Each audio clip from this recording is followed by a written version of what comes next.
You might think your son is wasting time playing video games, but to him, this might be the most emotional connection he's had in a long time.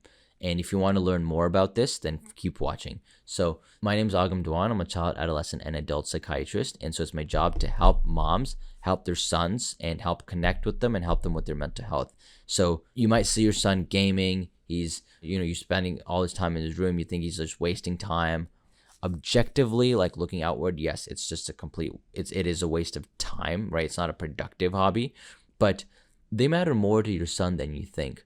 So I'll tell you, in my life, when I look back at my teenage years, I think back to games like Monster Hunter, when I played The Legend of Zelda Twilight Princess, when I played Call of Duty with my friends after school, when I played Super Smash Bros. With my buddy every day after school, we would play. When I played this other shooting game with my one buddy called The Conduit, and he used the music of this game that we played into a presentation he did, and I burst out laughing during it in class. So, all of these games that I played, they're tied to special memories that I have. Like Monster Hunter, I remember playing, and there's a mission that I would do over and over again, where I'd be fighting up against 3 other people and we trying to take down this giant dragon together, and how I couldn't do it alone. But then when I paired up with other people, it took us like 15 minutes to do. Or like Super Smash Brothers, when Super Smash Bros. Brawl on the Wii, it released over our March break, spring break. And so me and my sister spent the entire week playing through it and then playing through the game together. Pokemon, like I remember playing Pokemon, and I remember like I had a school project to do, but instead I decided to play Pokemon Diamond because they had just come out. And so I spent maybe 8 hours playing this Pokemon Diamond game. And so I spent hundreds of hours breeding and catching eggs, or breeding eggs and then fighting other people with it, training up my team. Like I still remember all the Legend of Zelda Twilight Princess. I remember we had just moved to a new apartment in Alabama, and I was at home for a month. We didn't have a TV, but we had a TV in the main living area of our apartment complex. And so I would bring down, and they had a Nintendo Wii, so I'd bring my disc to that TV, and I would play Zelda all over the weekends. And so I must have spent 40-50 hours doing that and eventually beating the game. And so I have all these fond memories of these games, and then also the times that they were associated in my life with.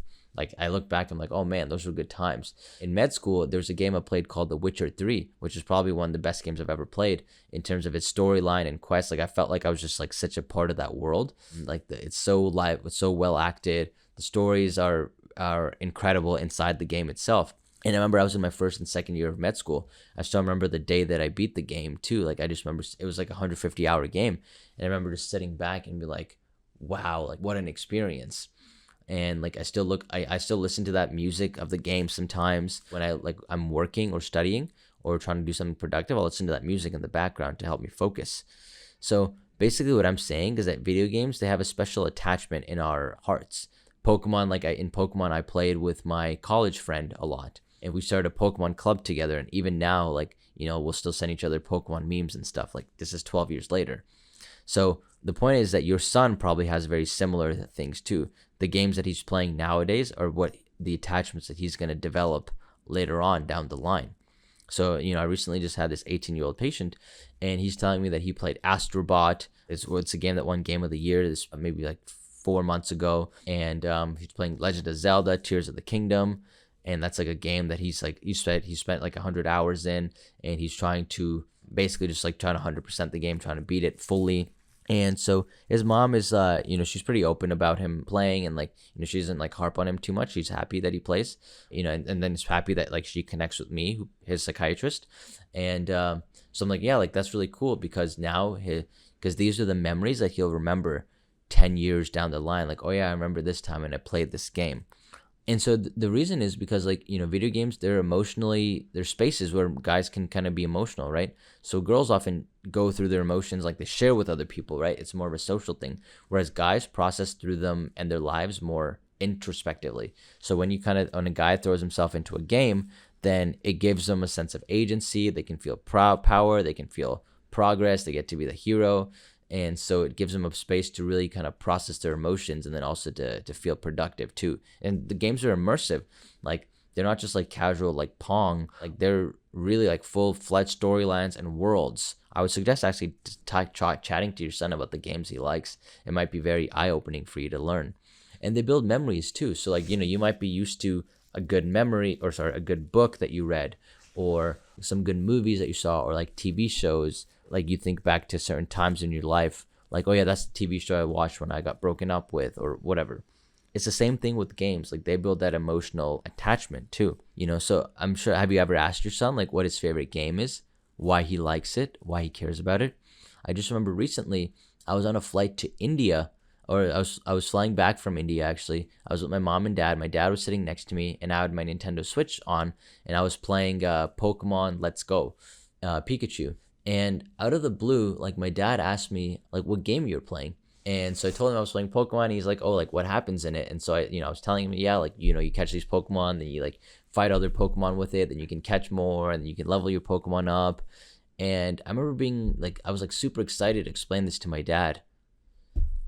And I was a 30-year-old psychiatrist, like, and I'm explaining to my dad about Pokemon.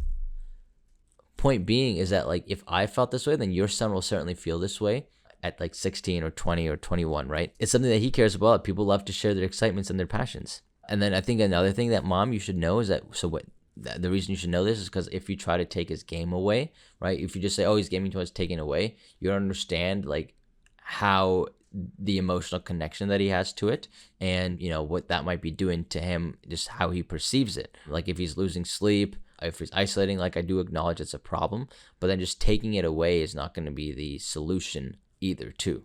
So you're missing kind of that bigger picture, missing the emotional connection that he has to that. So now the goal is, okay, how can we help him facilitate this emotional connection to other things? If you want to support your son's love for video games, right, but you don't want it to take over, right, you can ask him about his favorite games, especially without judgment. Any kind of limits he might have, frame them as respect, but not as punishment. So like it's basically like, you want them to enjoy the game fully, but then they got to focus on other stuff as well too. So but you're also acknowledging that like the game is important to them. Instead of just taking away, you can add in stuff. So add in more things in his life that can give him meaning, so I can give him connection. So for example, in high school, like I mainly had games, but then when I went off to college, like I joined a fraternity, I was really close with a lot of my dorm friends, and so I gamed much less because my social life really started blossoming. And then you can also even just try to connect with him through his games. If you find that that's a barrier that's getting in between you guys, just try to connect with him through the game itself. Like you can play with him, you can watch him play, you just ask him, understand questions. And that way, once you have that emotional connection, then everything else will stem from there. So basically, your games are very important to your son, and these are some of the reasons why. But I get that it can be a problem as well too. So if that's something your son's struggling with and he wants help with that, or you want help with that, then feel free to book a consult in my bio, and we'll see if we're a good fit to work together.